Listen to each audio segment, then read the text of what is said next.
And greetings and welcome to our daily Devo for Saturday, the 9th of December. Today, the clock is ticking down to the big day, and everybody's out shopping, buying stuff.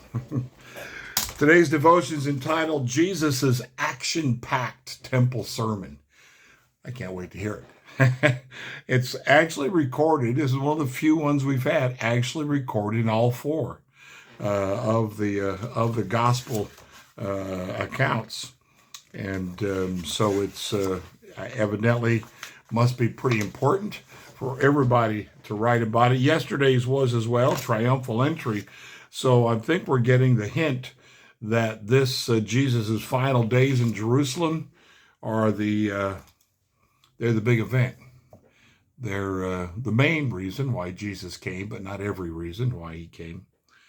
Jesus' action-packed temple sermon. They quote Matthew 21, verse 13. It is written, "My house shall be called a house of prayer, but you are making it a den of robbers." It is a temple story we've heard before, a story with roots in the time of Jeremiah. When it starts, we know how it will end. The temple in Jerusalem is unique. It was where God's people came to worship him and to present their prayers before him, Isaiah 56:7. This was the most sacred space on earth because the Lord was present here in a special way. But at the time of Jeremiah and later Jesus, this sacred space had been corrupted through misuse. The Lord sent Jeremiah to preach a powerful sermon that detailed the abuses in Jeremiah 7:6-10, and led to this stirring question: has this house, which bears my name, become a den of robbers to you? Jesus quoted those words because the same place had become corrupted again. The problem was not with providing sacrificial animals for those who traveled long distances, or even exchanging money for payment of the temple tax. The problem was that the aristocratic priests had set up a market between the temple entrance and temple proper. It filled the view of those coming to worship. At best, it was a distraction.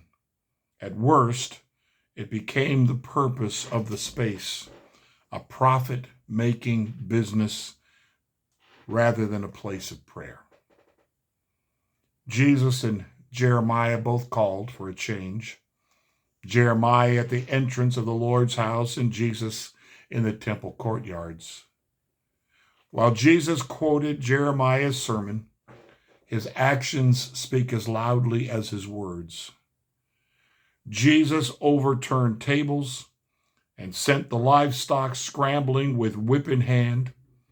Both Jesus and Jeremiah sought cleansing of this sacred space.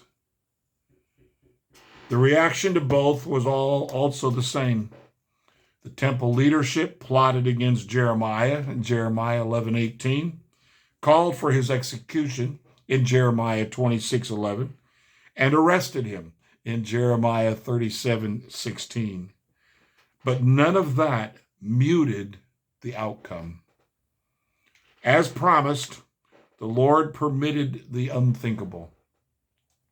In 586 BC, and you can read about this in Jeremiah 7:14, in 586 BC, Jerusalem and its temple were destroyed by the Babylonians.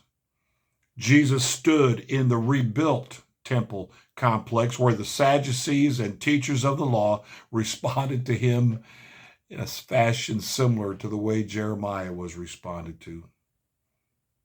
They were indignant with when the children sang, "Hosanna to the Son of David," in Matthew 21:15. They plotted Jesus' execution, Mark 11:18 and Luke 19:47. And in the end, because they failed to heed Jesus' words, the temple faced destruction again. This time, it would be at the hands of the Romans, and it would be just a few years later in 70 AD.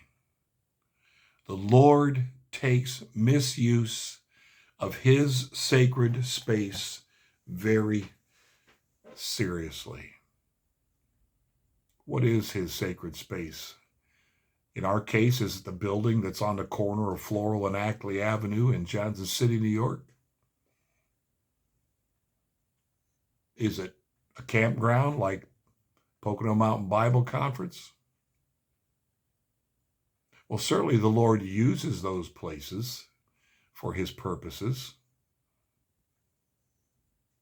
But the reality is, the sacred space that belongs to the Lord is we ourselves. We're his people. We're his temple. We're referred to that. It's one of the titles that the people of God get. We're the place he dwells in all of his holiness and righteousness, where the Holy Spirit dwells. He brings us together and he makes us a group of people, whether we're in a big fancy tabernacle somewhere, temple somewhere, or whether we're meeting along a riverbank. He is present there in us. The place may add to something for us, but the reality is it's in us. And when we misuse us, our bodies, our spirits, our priorities, the way we live our lives, when we misuse it, we are risking the same punishment that Israel received both in Jeremiah's time and later on before the turn of that first century AD. Jesus was here. Again, it's speculation as to the actual dates and the year settings and all of that, but just 30 to 40 years later, only maybe 8 to 10 years after the Apostle Paul was dead. In came the Romans, and down came the temple and all of its artifacts and the city of Jerusalem itself, because they would not listen, because they would not obey. It's a lesson for all of us as believers.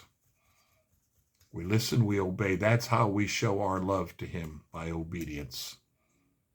Blessings to you today. Have a blessed day today and hopefully an opportunity to worship tomorrow.